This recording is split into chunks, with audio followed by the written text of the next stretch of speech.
दोस्तों, आपने भी कई बार इंटरनेट पर या फिर और भी बहुत सारी जगहों पर इस अजीब सी लड़की की तस्वीर देखी होगी और आपके इस छोटे से दिमाग में ये सवाल ज़रूर आया होगा कि आखिर ये मोनालिसा कौन थी।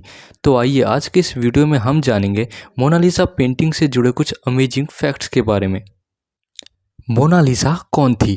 मोनालिसा एक ऑयल पेंटिंग है। इस चित्र में दिखने वाली ये लड़की इटली में रहने वाली एक व्यापारी की पत्नी की तस्वीर है। मोनालिसा पेंटिंग को एक महान लेखक, आविष्कारक और बहुत ही फेमस कलाकार लियोनार्डो दा विंसी के द्वारा 16वीं सदी में 1503 से लेकर 1517 ईस्वी तक बनाई गई थी।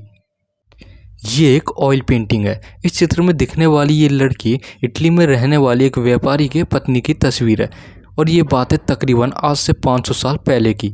वहाँ इटली में एक रेशमी कपड़े का लेन देन करने वाला व्यापारी रहता था जिसका नाम फ्रांसिस्को डेल जियोकोंडा था।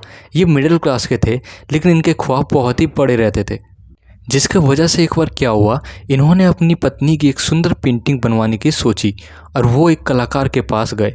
ये कलाकार कोई और नहीं बल्कि लियोनार्डो दा विंसी थे। उन्होंने अपने शौक के चलते इस पेंटिंग को बनवा तो लिया लेकिन इस पेंटिंग का कर्ज वो नहीं चुका पाए। दा विंसी ने इस पेंटिंग का नाम ला जियोकोंडा रखा और हालातों और समय बदलने के साथ साथ इसका नाम मोनालिसा पेंटिंग हो गया। इस पेंटिंग को बनाते वक्त वो फ्रांस चले गए थे। वहाँ पर उन्होंने इस पेंटिंग को 1519 में पूरा किए बिना ही चल बसे। कहाँ गए लिसा और फ्रांसिस्को? इतिहासकारों की अगर हम माने तो कई लोग मानते हैं कि सन 1529 में हुए प्लेग के एक अटैक में वो मारा गया और उसके कुछ सालों बाद उसकी पत्नी की भी मृत्यु हो गई। ज़्यादातर लोग मोनालिसा का नाम इंग्लिश में गलत लिखते हैं। इसका असली नाम मोना लीसा है, जहाँ इटालियन की माने तो इसका मतलब माई लेडी लीसा होता है। मोनालिसा पेंटिंग का आकार सिर्फ 30 से 21 इंच है और इसका वजन लगभग 8 किलोग्राम के आसपास है। सन 1852 में लुक मस्पेरो नाम के आर्टिस्ट ने चौथी मंजिल से छलांग लगा दी थी, सिर्फ मोनालिसा पेंटिंग की वजह से। क्या आपको पता है, फ्रांस के एक नियम के मुताबिक मोनालिसा पेंटिंग को इतनी ज़्यादा कीमत होने के बावजूद इसे बेच नहीं सकते हैं क्योंकि अब वो वहाँ के दिलों में बस चुकी है। दुनिया में सबसे ज़्यादा कीमती पेंटिंग इसी को माना जाता है, जिसकी कीमत लगभग 2.5 बिलियन डॉलर की है। 1951 में किसी आदमी ने इस पेंटिंग पर पत्थर फेंका था जिसकी वजह से उसके हाथों के पास स्क्रैच आ गया है। इसी वजह से इस पेंटिंग को एक खास प्रकार के सिक्योरिटी रूम में रखा गया है जिसकी लागत तकरीबन 50 करोड़ से अधिक है।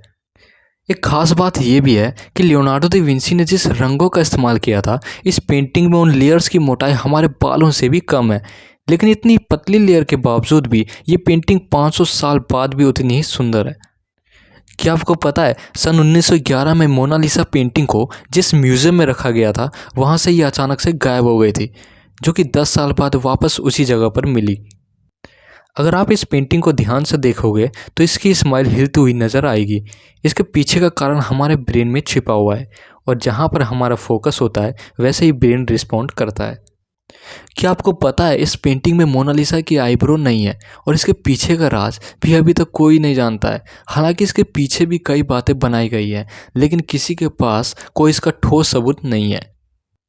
आपको क्या लगता है दोस्तों, लियोनार्डो दा विंसी ने मोनालिसा की आईब्रो क्यों नहीं बनाई? हमें कमेंट्स करके बताएं और ऐसे इन्फॉर्मेटिव वीडियोज़ के लिए हमारे चैनल को सब्सक्राइब करें।